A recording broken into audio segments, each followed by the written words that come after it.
Bom dia, galerinha maravilhosa. Hoje, o nosso assunto de ciência é sobre o ar. Estão com saudade da professora? A professora está morrendo de saudade de vocês. Deus tomara que esse período ruim passe logo e a gente possa nos encontrar para nossas aulas ser presenciais, a gente conversar, brincar, ir para o recreio, né? Estamos sentindo saudade de tudo isso, né? Então, hoje a nossa aula é sobre o ar. O que é o ar? O ar é o vento em movimento. Eu vou ler para depois vocês acompanhar passo por passo as imagens, tudinho falando sobre o ar. O ar está em todos os lugares, dentro do nosso corpo, dentro da água, etc. Não podemos vê-lo nem pegá-lo, mas precisamos do gás oxigênio presente nele para viver. A camada de ar que envolve a Terra chama-se atmosfera. Veja as imagens a seguir. Ela representa as camadas da atmosfera. Na atmosfera nós temos lá, vamos pensar de baixo, troposfera, estratosfera, mesosfera, termosfera, exosfera. E vocês estão vendo os quilômetros, né? A distância de um para outro. Troposfera, 20 quilômetros, estratosfera, 80 quilômetros, mesosfera, 80 quilômetros, termosfera, 600 quilômetros, exosferas acima de 600 quilômetros. O ar da atmosfera é formado por uma mistura de gases, de vapor, de água, partículas diversas como a poeira.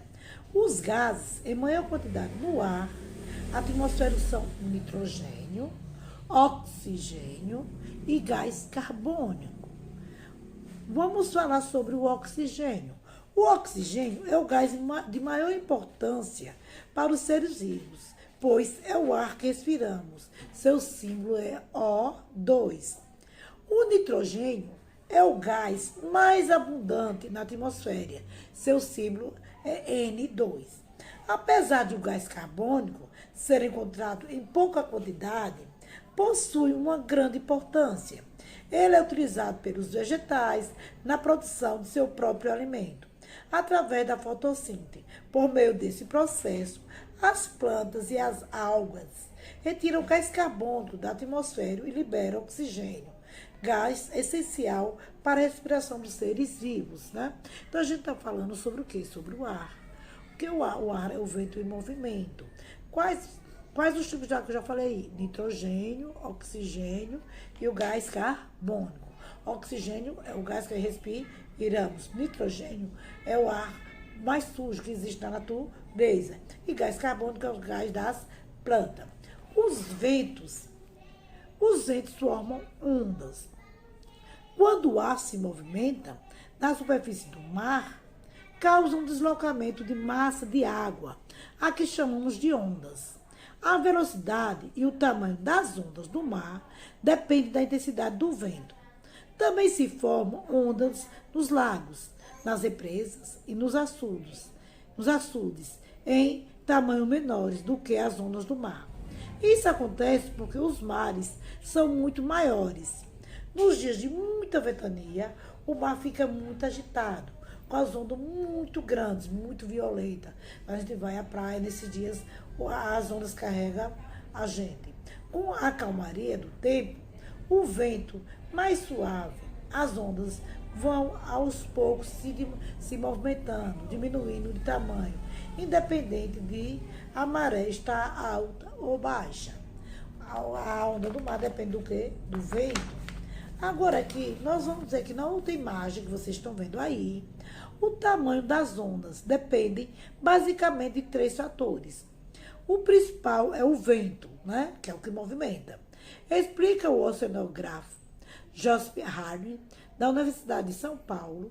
Em regiões de maior ventania, as ondas são maiores, porque o atrito com a superfície faz com que se forme uma montanha de água mais volumosa. Isso acontece nas áreas mais distantes do Equador. Vocês estão vendo aí a figurinha, né?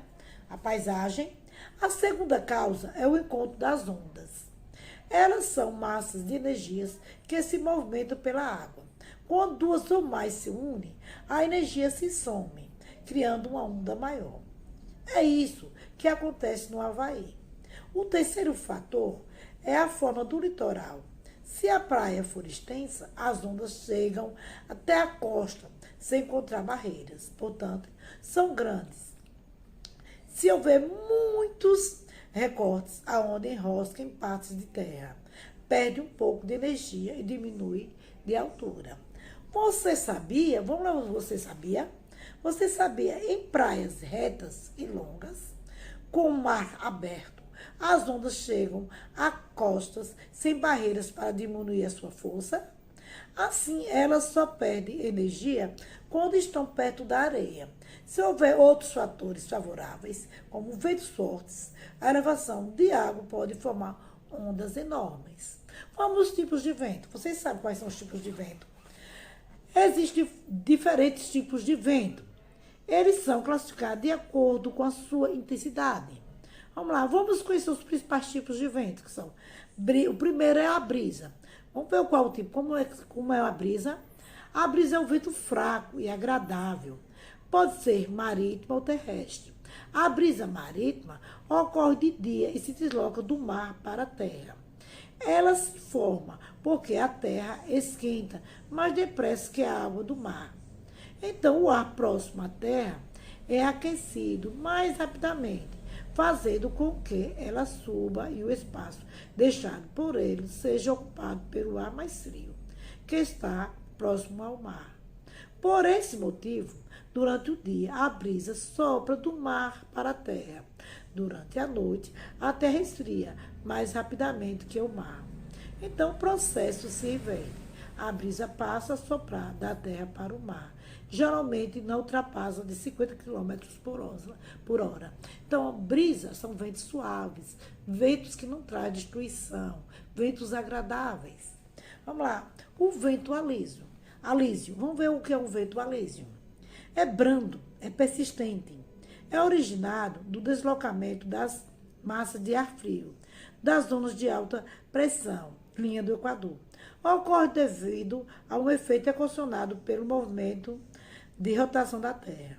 O homem adora esse tipo de vento para usar na navegação, vocês estão na figurinha ao lado, em esportes como ia de surf, asa delta, e as crianças adoram empinar pipa com um bom vento soprando. Porém, o vento também pode ser prejudicial ao homem e à plantação, mas é um vento bom para o quê? Para soprar as coisas, né? Agora, vamos para o outro tipo de vento. Os ciclones, esse não é muito agradável. São tempestades com ventos fortes que nascem sobre mares de água quente e sua velocidade pode alcançar 300 km por hora. Existem os ciclones tropicais e os extratropicais. Os tropicais acontecem entre os trópicos e a linha do Equador. São bem violentos. Já os extratropicais, que se formam longe dos trópicos, são mais fracos e duram mais tempo. Os ciclones viajam pelo mar e podem chegar até o continente. Quando se afastam do oceano, a quantidade de vapor de água diminui e eles vão enfraquecendo até parar. Quando passa, vai destruindo o que encontra pela frente. Vamos lá, um dos ventos mais fortes, mais destruidor, o furacão ou tufão.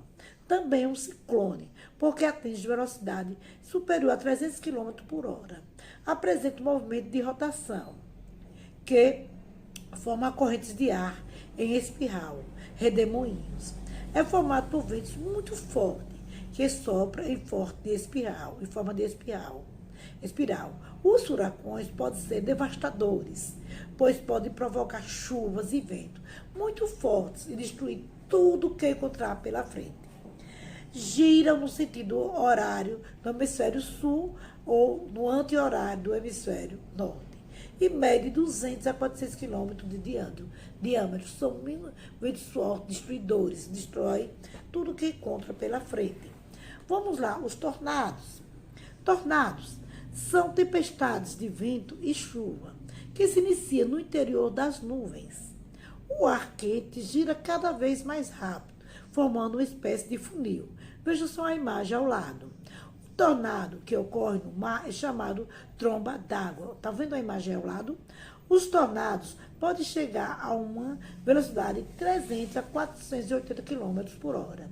Os ventos dos tornados funcionam como um aspirador de pó, sugando tudo o que é encontrado pelo caminho. É o mais forte dos fenômenos meteorológicos. Ele é menor e, em geral, mais breve do que o furacão. Um vendaval, vocês pelo nome já está vendo, um vento muito forte. É um vento forte com um grande poder de destruição e chega a atingir 150 km por hora. Ocorre geralmente de madrugada e sua duração pode ser até 5 horas. O vendaval é um vento bem forte, só não é mais forte que o furacão. Aqui, do outro lado, né, vocês estão vendo, existem aparelhos que utilizam para medir a velocidade e a direção dos ventos. Vocês estão vendo a figura aí do anemômetro, da biruta, do catavento. Para que serve um anemômetro? O anemômetro é para medir o quê? A velocidade do vento. Para que serve? Aqui, ó. De acordo com a velocidade dos ventos, é possível dizer quando uma massa de ar chegará a um determinado lugar. Para medir essa velocidade, usa-se o quê? Um anemômetro. E agora a gente está vendo o quê? A biruta. Para que serve uma biruta? Para medir a direção do vento. Para saber a direção do vento, usa-se o quê? Uma biruta. E outra a gente está vendo o catavento. Já o catavento indica a direção do vento. Ele pode ter diferentes direções: norte, sul, leste e oeste. Na página 83, 84 e 85, temos algumas atividades sobre a atmosfera, né? Que eu já expliquei aqui. Vocês vão dar uma lidinha sobre o ar e vão responder a página 83, 84 e 85. Basta vocês dar uma lidinha que vocês vão entender tudo. Até a próxima aula. Você já pensou por que temos que usar tanta roupa no inverno? No inverno, eu sinto muito frio e eu chego até a tremer. Por causa disso, eu uso muitas camadas de roupa. Você pode me ver usando camisa sobre camisa, sobre camisa, sobre camisa, sobre jaqueta. Então, a principal razão para usar tantas camadas é proteger o nosso corpo. E o mesmo acontece caso você esteja no meu habitat, o deserto. Assim você se protege do sol intenso e da radiação do sol. A Terra é igual a gente nesse sentido. Ela tem várias camadas, mas não são camadas de roupa, são camadas de ar. Elas protegem o nosso planeta, filtrando os raios ultravioletas e mantendo o equilíbrio térmico, e protegendo contra o impacto de meteoros. Como você pode ver, existem muitas camadas. Elas são conhecidas como camadas da atmosfera. Cada uma tem um nome específico e uma função. Elas têm uns nomes bem estranhos. Para descobrirmos o que cada uma faz, precisamos pegar o nosso foguete.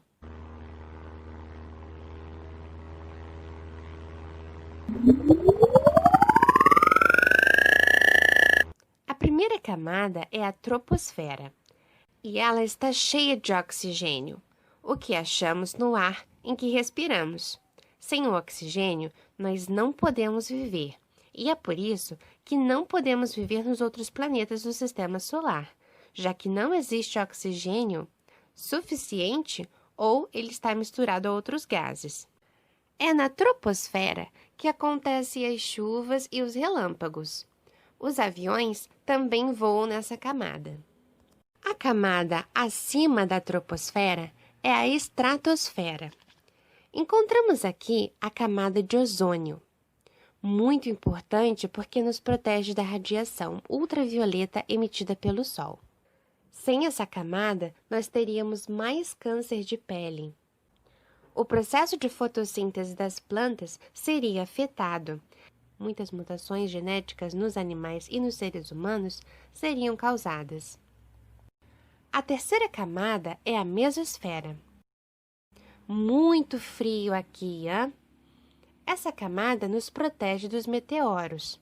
Se houver algum meteoro em nossa direção, quando ele chega a essa camada, ele explode. A quarta camada é a termosfera, que tem uma camada dentro chamada ionosfera. Nós a usamos na comunicação. Através dela, conseguimos o sinal da televisão e do rádio. A voz que ouvimos no rádio primeiro sai da estação de rádio e vai até essa camada, até chegar à nossa localização. Essa camada é muito quente. A exosfera é onde ficam os satélites.